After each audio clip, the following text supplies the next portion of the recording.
आज कोर्ट में एक्यूज ने ये आर्ग्यूमेंट की है अपेलेंट की ओर से कि ये ऑर्डर जस्ट एंड प्रॉपर नहीं है। This is falling in the मतलब ये रेयरेस्ट ऑफ रेयर केस की कैटेगरी में आ रहा है। ये ऑर्डर इस प्रकार का है कि जिसमें ये एब्सोल्युटली गलत ऑर्डर है। दूसरा, मैं एमपी हूं और I am disqualified because of this order. ये डिस्क्वालिफिकेशन के कारण बहुत सारे कॉन्सिक्वेंसेज हो सकते हैं, जैसे कि by election etcetera, and that is not proper, that is rarest of rare category and therefore my conviction should be stayed. उन्होंने इसी मुद्दे पे कन्विक्शन स्टे करने की बात की।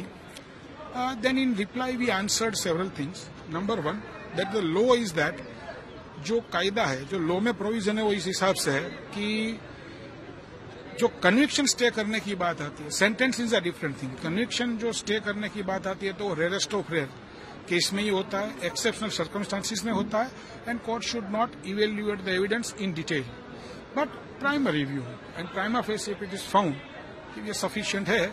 आज इनके सामने ऑर्डर हुआ, it may be arguable but there is a case against the accused also, then it is sufficient. So it is not in the rarest of rare category. तो लॉ में ऐसे केसेस नहीं आ रहे हैं। दूसरा, उनका क्रिमिनल बैकग्राउंड, उनके सामने बहुत सारे क्रिमिनल केसेस पेंडिंग है, कुछ डिस्पोज ऑफ हो चुके हैं। We have just put as a part of the record पे हमने रख दिया है।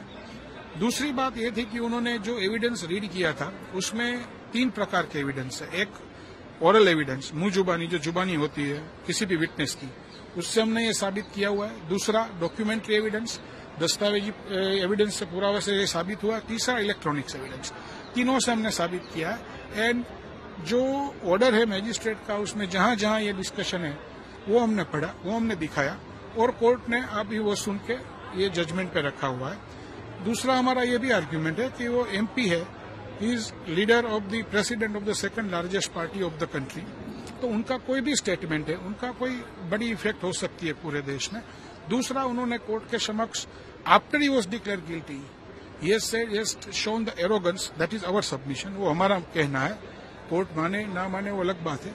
उसमें ये हमारा ये कहना है कि जब उन्होंने ये बोला है कि मैं माफी नहीं मांगूंगा, what I have done is correct, then that is arrogance and he is entitled, rather is liable to face the maximum punishment। उनको महत्तम जो सजा है वो उनको देनी चाहिए।